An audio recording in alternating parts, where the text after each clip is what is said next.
Olá pessoal, tudo bem? Sejam bem-vindos a mais esse vídeo do canal. Eu sou Everton Pires. Hoje nós vamos falar de Power BI, um assunto muito legal. Como criar um fluxo de caixa com formatação condicional no Power BI. Então nós temos um gráfico de colunas empilhadas com formatação condicional. À medida que esses números mudem ao passar dos meses, essa variação de vermelho até o verde vai mudar automaticamente, isso é muito legal. Então fica até o fim do vídeo, eu vou mostrar como eu criei a base e o gráfico do fluxo de caixa. Vai na descrição, baixe as bases para fazer junto comigo e bora para a tela.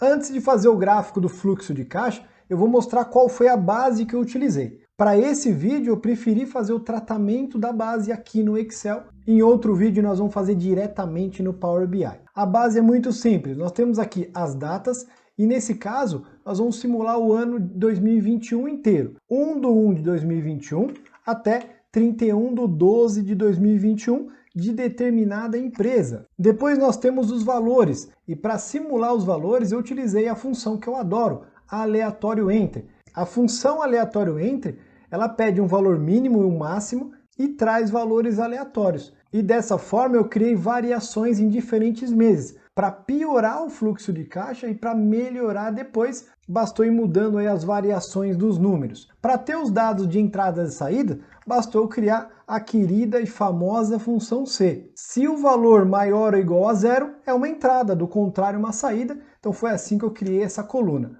A coluna de saldo muito simples, a primeira linha eu simplesmente coloco igual ao primeiro valor e depois eu adiciono o saldo mais o novo valor, o saldo mais o novo valor, e tendo entradas e saídas ele vai ter o saldo de forma correta. Depois eu crio mais duas colunas, uma com o número da semana e outra com o número do mês, que a gente pode utilizar qualquer uma dessas colunas para fazer o gráfico no Power BI.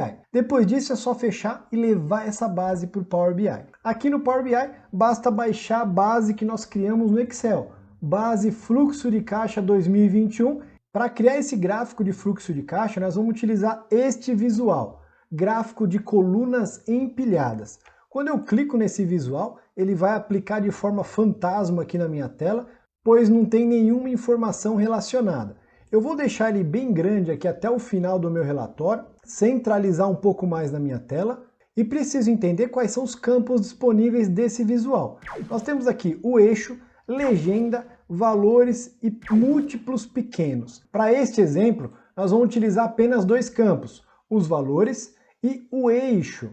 No campo valores, nós vamos relacionar o valor total de lançamentos. Então, todos aqueles lançamentos de entradas e saídas do ano inteiro, nós vamos relacionar aqui no campo valores. E no eixo, nós vamos relacionar o campo mês, pois eu quero ter o gráfico de fluxo de caixa de forma mensal. Poderia fazer semanal, diário e outros períodos, caso seja necessário. Eu venho então e arrasto o valor para o campo valores, depois eu venho em mês e arrasto para o campo eixo.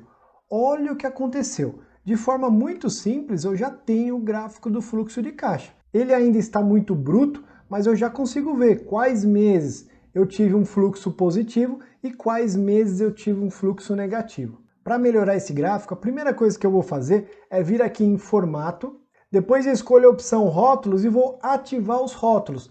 Assim eu tenho os valores aqui em cima de cada coluna. A outra coisa que é fundamental num gráfico de fluxo de caixa é aplicar as cores. Então eu quero que seja verde para saldo positivo e vermelho para saldo negativo. E para isso eu posso aplicar uma formatação condicional, vai funcionar muito bem para este exemplo. Para aplicar a formatação eu venho em cores de dados, dentro de formatos. Em cores de dados eu não tenho aqui um botão que vai direto para a formatação condicional. Mas se eu clicar com o botão direito nessa área vazia, olha o que acontece. Vai me surgir um botão chamado formatação condicional. Quando eu clico em formatação condicional, vai abrir uma caixa chamada cor padrão, cores de dados, e aqui eu posso definir minha formatação. Eu vou aplicar uma formatação com escala de cores, eu poderia fazer de outras formas, com regras, valor no tempo, mas com escala de cor vai funcionar muito bem. Aqui nesse segundo campo, com base no campo, eu vou deixar soma de valor, resumo, vou manter soma, formatação padrão como 0. do jeito que surgiu a caixa. E agora sim eu vou fazer a parte mais importante. No menor valor, eu quero vermelho. Então eu clico aqui na opção de cores e defino o mais vermelho possível. No maior valor, eu vou fazer o contrário. Venho aqui na escala de cores, escolho o mais verde possível e confirmo no OK. Olha o que aconteceu com o nosso gráfico. Além de ter os rótulos, eu tenho a formatação condicional. E de forma muito simples, eu consigo ver quais meses foram positivos, quais meses foram negativos. Existem várias outras possibilidades para explorar fluxo de caixa no Power BI. Uma delas é tratar totalmente a base aqui no Power BI e assim utilizar as funções do Power BI. Nós vamos fazer isso em outros vídeos. Esse é o nosso vídeo de hoje. Espero que você tenha gostado, seja útil de alguma forma. Se tiver dúvida, crítica, sugestão, deixa no comentário, eu vou gostar muito de responder. Um abraço, sucesso e até o próximo vídeo.